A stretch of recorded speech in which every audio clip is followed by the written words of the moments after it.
കാര്യം പറഞ്ഞാൽ അതിൽ പൂക്കളൊന്നും ഉണ്ടാവണില്ലെങ്കിലും നമ്മളെ ചെറിയൊരു പോണ്ടായിട്ട് ഇമാജിൻ ചെയ്തിട്ട് ഇങ്ങനെ നിൽക്കുമായിരുന്നേ. പക്ഷേ 2-3 ദിവസമായിട്ട് നമ്മൾ ശ്രദ്ധിക്കുന്നുണ്ടായിരുന്നില്ല. അതിലെ ഇല മുഴുവൻ ഇങ്ങനെ പുഴു കാർന്ന് തിന്നുകൊണ്ടിരിക്കുകയാണ്. ഒരു ചെറിയ പുഴുവും കൂടി ഉണ്ട് കൂട്ടത്തിൽ. അപ്പോൾ അതിനെ അങ്ങ് പറിച്ച് ആ ഇലയോടെ പറിച്ചിട്ട് നിങ്ങളെ അങ്ങ് കൊന്നിട്ടുണ്ട്. പിന്നെ നമ്മൾ എത്രയൊക്കെ പാമ്പിൻ്റെ ശല്യം ഉണ്ടെങ്കിലും നമുക്കിവിടെ ഉണ്ടായിട്ടില്ല. ജനൽ എപ്പോഴും തുറന്നിടാറുണ്ട്. നല്ല കാറ്റ് കിട്ടാറുണ്ട് അതുകൊണ്ട്. പിന്നെ ഞങ്ങളിതാ ഞായറാഴ്ച ആയതുകൊണ്ട് അവധി ദിവസമല്ലേ, കുറച്ച് പരിപാടികളുണ്ട്. കാച്ചിലൊക്കെ ഒന്ന് മാറ്റി നടണം. അതുപോലെ താഴെ കുറച്ച് ചേമ്പൊക്കെ മുളപ്പിച്ചിട്ടുണ്ട്. അതിൻ്റെ ചാക്കെല്ലാം എടുത്ത് ടെറസിൻ്റെ മുകളിൽ കയറ്റണം, അല്ലെങ്കിൽ പന്നിയേലി അത് മുഴുവൻ കൊണ്ടുപോകും.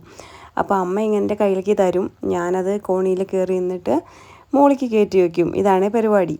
നേരെ ഏകദേശം ഒരു 10 മണിയൊക്കെ ആയി വരുന്നേ ഉള്ളൂ കേട്ടോ. ഈ ഒരു ഭാഗത്തേക്ക് വെയിലൊന്നും അങ്ങനെ വന്നിട്ടില്ല. അതുകൊണ്ട് നമ്മുടെ വീടിൻ്റെ മുകളിൽ ഇങ്ങനെ നിൽക്കുമ്പോൾ ചെറിയ തണുപ്പൊക്കെ ആയിട്ട് നല്ല രസമാണ് കേട്ടോ. നല്ലൊരു അറ്റ്മോസ്ഫിയറാണ് മുകളിൽ. തൊട്ടപ്പുറത്ത് കാട് പോലെ കാണുന്ന സ്ഥലം ഓരോ ആൾക്കാരുടെ പ്രൈവറ്റ് പ്രോപ്പർട്ടീസ് ആണ്. പക്ഷേ അവരൊന്നും ഇവിടെയുള്ള ആൾക്കാരില്ല. അപ്പോൾ എപ്പോഴും വന്ന് ശ്രദ്ധിക്കാനും കാട് വെട്ടലൊക്കെ ഭയങ്കര ബുദ്ധിമുട്ടാണ്.